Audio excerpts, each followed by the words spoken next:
UPI ಅಂತ ಇತ್ತಾ? ಹಾಂ ನಾನು ಇದು ಅನ್ಕೊಂಡೆ.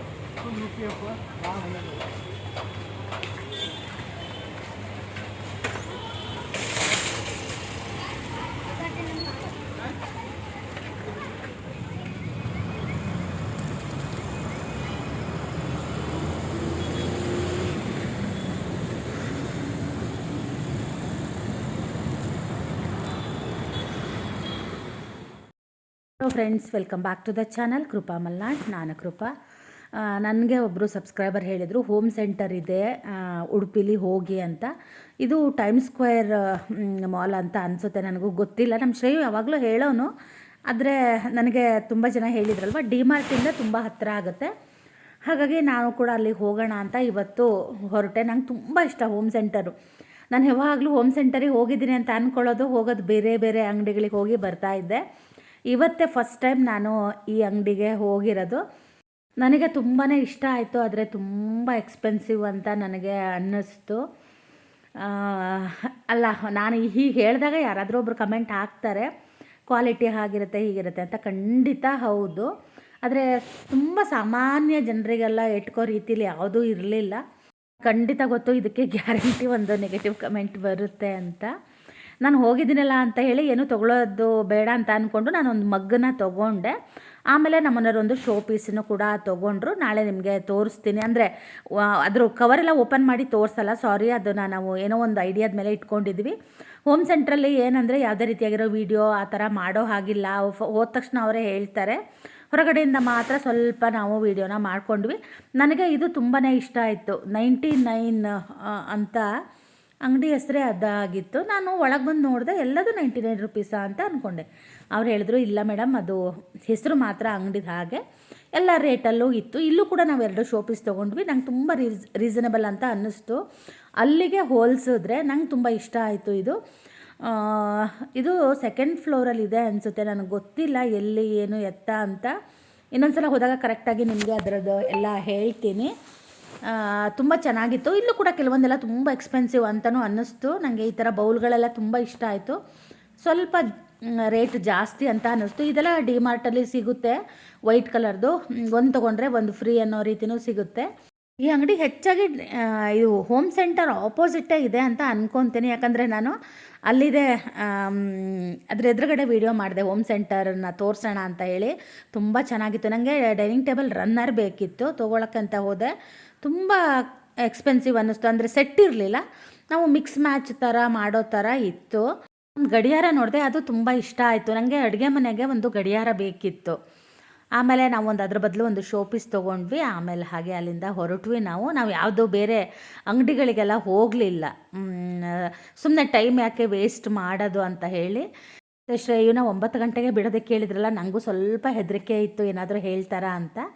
ಆದರೆ ಇಲ್ಲ, ನಾವು ಹೋಗಿರೋ ಟೈಮಲ್ಲೇ ಎಲ್ಲರೂ ಬಂದಿದ್ದರು. ಬೆಳಗ್ಗೆ 9 ಗಂಟೆಗೆ ಮೀಟಿಂಗ್ ಇತ್ತಂತೆ.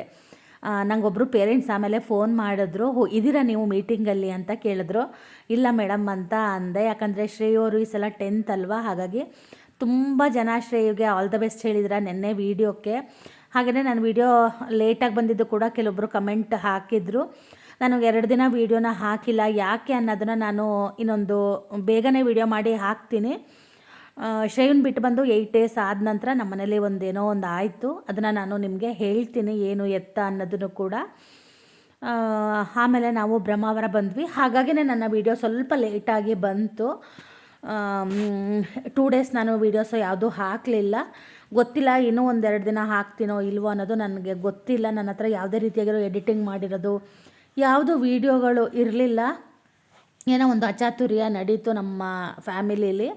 ಹಾಗಾಗಿ ಆನಂತರ ನಾವು ಊಟಕ್ಕೆ ಬಂದ್ವಿ. ನಾವು ಸೀದಾ ಬ್ರಹ್ಮಾವರದಲ್ಲೇ ಊಟ ಮಾಡೋಣ ಅಂತ. ನಮ್ಗೆ ಯಾವ ಹೋಟೆಲಿಗೆ ಹೋದರೂ ಇಷ್ಟ ಆಗಲ್ಲ, ಬ್ರಹ್ಮಾವರದಲ್ಲಿ ಸ್ವಾತಿ ಹೋಟೆಲ್ಗೆ ಹೋಗಬೇಕು.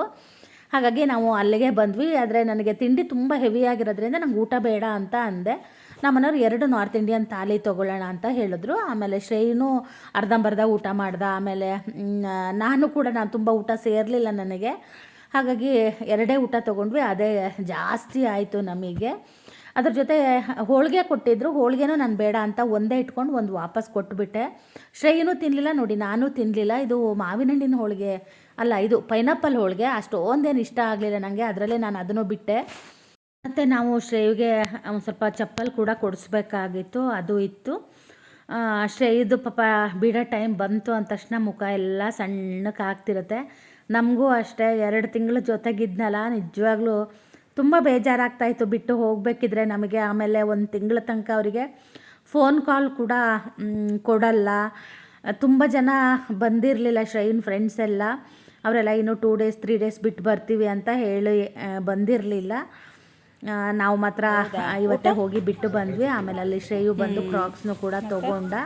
ಅವನು ಹಳೆ ಕ್ರಾಕ್ಸು ಕಟ್ಟಾಗಿಬಿಟ್ಟಿತ್ತು, ಅವನು ಕ್ರಿಕೆಟ್ ಆಡೋಕ್ಕೆ ಹೋಗ್ತಾ ಇದ್ದಲ್ಲ, ಅದು ಕಟ್ಟಾಗಿಬಿಟ್ಟಿತ್ತು. ಮತ್ತೊಂದು ತೊಗೊಂಡ. ಅದೇ ಅವ್ರ ಹತ್ರ ಹೇಳ್ತಾ ಇದ್ದೆ, ವರ್ಷದಲ್ಲಿ 3 ರಿಂದ 4 ಬೇಕು ಅವನಿಗೆ ಅಂತ.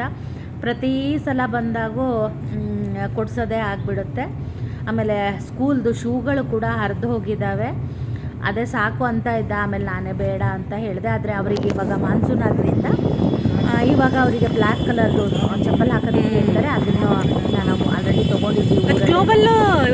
ಶೂಗಳು ಮನೆಯಲ್ಲೇ ಇಟ್ಟು ಹೋಗಿದ್ದಾರೆ, ವಾಶ್ ಮಾಡಿದ್ವಿ. ಆಮೇಲೆ ನಾವೇ ನೋಡಿದ್ರೆ ಬೇಡ ಮಗ, ಇನ್ನು 1 ವರ್ಷ ಅಲ್ಲ, ಇನ್ನೇನು ಸ್ಕೂಲ್ ಟೈಮ್ ನಿಮಗೆ ಬರೋದೇ ಇಲ್ಲ, ಹಾಗಾಗಿ ಬೇಡ ಅಂಥೇಳಿ. ಯೂನಿಫಾರ್ಮ್ ಕೂಡ ಸ್ವಲ್ಪ ಶಾರ್ಟ್ ಆಗ್ತಾ ಇತ್ತು. ಆಮೇಲೆ ಅವನೇ ಹೇಳ್ದ, ಯೂನಿಫಾರ್ಮ್ದು ಶರ್ಟ್ ತೊಗೊತೀನಿ, ಪ್ಯಾಂಟ್ ಬೇಡ ಅಂತ ಹೇಳ್ದ. ಹೋದ ವರ್ಷ ಪ್ಯಾಂಟ್ ತೊಗೊಂಡಿದ್ದ, ಈ ಸಲ ಶರ್ಟ್ ತೊಗೊತೀನಿ ಅಂತ ಹೇಳಿ ಶರ್ಟನ್ನು ಕೂಡ ಕೊಡಿಸಿದ್ವಿ. ನನಗೆ ತುಂಬ ಬೇಜಾರಾಗ್ತಾಯಿತ್ತು, ಯಾಕಂದರೆ ಇದೇ ಲಾಸ್ಟ್ ಇಯರ್ ಆಗುತ್ತೆ. ಇನ್ನು ಮಕ್ಕಳಿಗೆ ಈ ಹೈಸ್ಕೂಲ್ ಜೀವನ ಇದೆಯಲ್ಲ, ಇದು ಸಿಗೋದಿಲ್ಲ. ನಾನು ಚಿನ್ನಿಗೂ ಯಾವಾಗಲೂ ಹೇಳ್ತಾ ಇದ್ದೆ, PU ಎಲ್ಲ ಇರಬೇಕಿದ್ರೆ ಅದೆಲ್ಲದನ್ನು ನೀನು ಒಂಥರ ಎಂಜಾಯ್ ಮಾಡು ಅಂತ ಹೇಳ್ತಾ ಇದ್ವಿ. ನಂಗೆ ಇವತ್ತು ನಿಜವಾಗ್ಲೂ ಬೇಜಾರಾಗ್ತಾಯಿತ್ತು. ಶ್ರೇಯು ಯೂನಿಫಾರ್ಮ್ ತೆಗೆದು ಹಾಕಿ ಎಲ್ಲ ಮಾಡಬೇಕಿದ್ರೆ ನಂಗೆ ಕಣ್ಣಲ್ಲೇ ನೀರು ಬರ್ತಾಯಿತ್ತು. ಯಾಕಂದರೆ ಆ ಮಕ್ಕಳು ಮುಗ್ಧತೆ, ಆ ಸ್ಕೂಲು ಇದೆಲ್ಲ ಇನ್ನೇನು ಮುಗ್ದು ಹೋಗ್ಬಿಡುತ್ತಲ್ವ ಅಂತ ನನಗೆ ಅದೊಂದು ಬೇಜಾರಾಗ್ತಾಯಿತ್ತು. ಶ್ರೇಯು ತುಂಬ ದಪ್ಪ ಆಗಿ ತುಂಬ ಚೆನ್ನಾಗಾಗಿದ್ದ. ಆಮೇಲೆ ಅವರು ಕ್ಲಾಸ್ ಟೀಚರು ಸಿಕ್ಕಿದ್ರು, ಅವರಿಗೂ ಅದೇ ಹೇಳಿ ಬಂದಿದ್ದೀನಿ. ಆದರೆ ಈ ಸಲ ಅವರಿಗೆ ಕ್ಲಾಸ್ ಟೀಚರ್ ಬೇರೆ ಇರ್ತಾರೆ, ಅವ್ರ ನಂಬರ್ ಯಾವುದೂ ನನಗೆ ಸಿಕ್ಕಿಲ್ಲ. ಹಾಗೆ ಶ್ರೇಯುದು ಮಾರ್ಕ್ಸ್ ಕಾರ್ಡ್ ಕೂಡ ನಾವು ಹೋಸಲ ಇಸ್ಕೊಂಡು ಬಂದಿರಲಿಲ್ಲ. ಇವತ್ತು ಅವ್ನ ಮಾರ್ಕ್ಸ್ ಕಾರ್ಡ್ ಕೂಡ ಸಿಕ್ತು. ಆನಂತರ ಒಂದು ಸ್ಕೂಲ್ದು ಫೋಟೋನು ಸಿಕ್ತು ಕ್ಲಾಸಿಂದು, ಆನಂತರ ಹಾಸ್ಟೆಲ್ದು ಕೂಡ ಸಿಕ್ತು. ನಾವು ಆನ್ಲೈನಲ್ಲೇ ಪೇ ಮಾಡಿರೋದ್ರಿಂದ ಬರೀ ನಾವು ಅವನಿಗೆ ಅದು ವಾಲೆಟ್ಗೆ ಮಾತ್ರ ಒಂದು 5,000 ಕಟ್ಟಿದ್ವಿ. ಅದು ಅವನಿಗೇನಾದರೂ ಖರ್ಚಿಗೆ ಬೇಕಾಗುತ್ತಲ್ವ, ಹಾಗಾಗಿ ಅದರಲ್ಲೇ ಇವನು ಯೂನಿಫಾರ್ಮ್ ತೊಗೋಬೋದಾಗಿತ್ತು. ಮತ್ತು ದುಡ್ಡು ಖರ್ಚಾದರೆ ಏನಕ್ಕೆ ಅಂತೇಳಿ ನಾವೇ ಬಂದು ಇಲ್ಲಿ ಯೂನಿಫಾರ್ಮ್ ಶರ್ಟನ್ನು ಕೂಡ ಕೊಡಿಸ್ತಾ ಇದ್ದೀವಿ. ನಂಗೆ ನಿಜವಾಗ್ಲೂ ಈ ಟೈಮಲ್ಲಿ ಮಾತ್ರ ತುಂಬಾ ಬೇಜಾರಾಯಿತು. ಇದೇ ಲಾಸ್ಟ್ ಅಲ್ವಾ, ಇನ್ನು ಯೂನಿಫಾರ್ಮ್ ಹಾಕೋದೆಲ್ಲ ನಾವು ನೋಡೋದೇ ಇಲ್ಲ ಅಂತ. ಆದ್ರೂ ನಾವು ಶ್ರೇಯು ಯೂನಿಫಾರ್ಮ್ ಹಾಕಿರೋದನ್ನ ನೋಡಿ ತುಂಬ ಕಮ್ಮಿ. ಯಾವಾಗಾದರೂ ಮೀಟಿಂಗ್ ಇದ್ದರೆ ಮಾತ್ರ ಯೂನಿಫಾರ್ಮ್ ಹಾಕ್ಕೊಂಡು ಬರಬೇಕು ಅನ್ನೋ ಥರ ಇರುತ್ತೆ. ಬಾಕಿ ಟೈಮಲ್ಲಿ ಔಟಿಂಗಲ್ಲೆಲ್ಲ ಕಲರ್ ಡ್ರೆಸ್ಸೇ ಹಾಕಿರ್ತಾನೆ, ತುಂಬ ಕಮ್ಮಿ. ಅದೆಲ್ಲ ಒಂಥರ ಬೇಜಾರು ಅನಿಸುತ್ತೆ ನೋಡಿ. ಮಕ್ಕಳನ್ನ ಹಾಸ್ಟೆಲಲ್ಲಿ ಬಿಟ್ಟಾಗ ಎಷ್ಟೊಂದು ಮೂಮೆಂಟ್ಗಳನ್ನು ನಾವು ಕಳ್ಕೊಂಬಿಟ್ಟಿರ್ತೀವಿ. ಅದು ತಂದೆ ತಾಯಿಗೆ ಮಾತ್ರ ಅದು ಗೊತ್ತಿರುತ್ತೆ.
ಇವತ್ತು ತುಂಬ ವೀಡಿಯೋಸೇ ನಾನು ಹೆಚ್ಚಿಗೆ ಮಾಡ್ಕೊಂಡಿಲ್ಲ, ಯಾಕಂದರೆ ನೆನ್ನೆನೇ ನಾನು 23 ಮಿನಿಟ್ಸ್ ವೀಡಿಯೋನ ಹಾಕಿಬಿಟ್ಟಿದ್ದೆ. ಹಾಗೆ ಶ್ರೇಯನ ಯಾರೋ ಸರ್ ಕರೆದ್ರು. ಅವನೇನು ಮಾಡ್ದೆ ಅಂದರೆ, ಅದು ಸರು ಮತ್ತು ಯಾರೋ ಸ್ಟೂಡೆಂಟ್ ಹತ್ರ ಮಾತಾಡ್ತಾ ಇದ್ದರು. ಇವನು ಮಧ್ಯ ಹೋಗ್ಬಿಟ್ಟ. ಆಮೇಲೆ ಅವನಿಗೆ ಕರೆದು ಹೇಳಿದ್ರು, ಆ ಥರ ಮಧ್ಯ ಹೋಗಬಾರ್ದು ಅಂತ ಹೇಳಿದ್ರು. ಆಮೇಲೆ ಶ್ರೇಯನ ಕೂಡ ನಾವು ಬಿಟ್ಬಿಟ್ಟು ಹೊರಟ್ವಿ ಅಲ್ಲಿಂದ. ಲಗೇಜ್ ಎಲ್ಲ ತೊಗೊಂಡೋಗಿ ಇಟ್ಟಿದ್ದಾದರೆ ರೂಮ್ ಯಾವುದು ಏನು ಅನ್ನೋದು ಅವನಿಗೆ ಗೊತ್ತಿರಲಿಲ್ಲ. ಈ ಸಲ ಮಾತ್ರ ನಮ್ಮಿಬ್ರಿಗೂ ತುಂಬಾ ಬೇಜಾರಾಯಿತು. ನನಗೆ ಈ ವರ್ಷ ಸ್ಕೂಲ್ ಎಂಡ್ ಅನ್ನೋದು ಒಂದು ಬೇಜಾರು, ಆಮೇಲೆ 2 ತಿಂಗಳು ಇದ್ದ ಅಲ್ವಾ ಅದು ಕೂಡ ಬೇಜಾರು. ಮನೇಲಿ ಮಕ್ಕಳಿಲ್ಲದೆ ಇರೋದು ತುಂಬಾ ಕಷ್ಟ ಆಗುತ್ತೆ. ನಮ್ಮಂಗೆ ಹಾಸ್ಟೆಲಿಗೆ ಬಿಟ್ಟು ಅಥವಾ ಆ ಥರ ಆದವರಿಗೆ ಅದು ಗೊತ್ತಿರುತ್ತೆ. ನಂಗೆ ನಿಜವಾಗ್ಲೂ ಎಡಿಟಿಂಗ್ ಮಾಡಬೇಕಿದ್ರೆ ಅದು ಎಷ್ಟು ಸಲ ನಾನು ಕಂಟ್ರೋಲ್ ಮಾಡ್ಕೊಂಡಿದ್ದೀನಿ ಅವಳು ನನಗೆ ನಿಜವಾಗ್ಲೂ ಗೊತ್ತಿಲ್ಲ. ಇಲ್ಲಿ ತನಕನೂ ಶ್ರೇಯು ಹೋಗಿ ಒಂದು 10 ಡೇಸ್ ಆಯ್ತು ಅನಿಸುತ್ತೆ. ಪಾಪ ಫೋನೇ ಬಂದಿಲ್ಲ. ಎಲ್ಲ ಮಕ್ಕಳು ಅಳ್ತಾಯಿದ್ವು ಬಿಟ್ಟು ಬರಬೇಕಿದ್ರೆ. ಆಮೇಲೆ ಪೇರೆಂಟ್ಸ್ಗಳು ಅಳ್ತಾಯಿದ್ರು.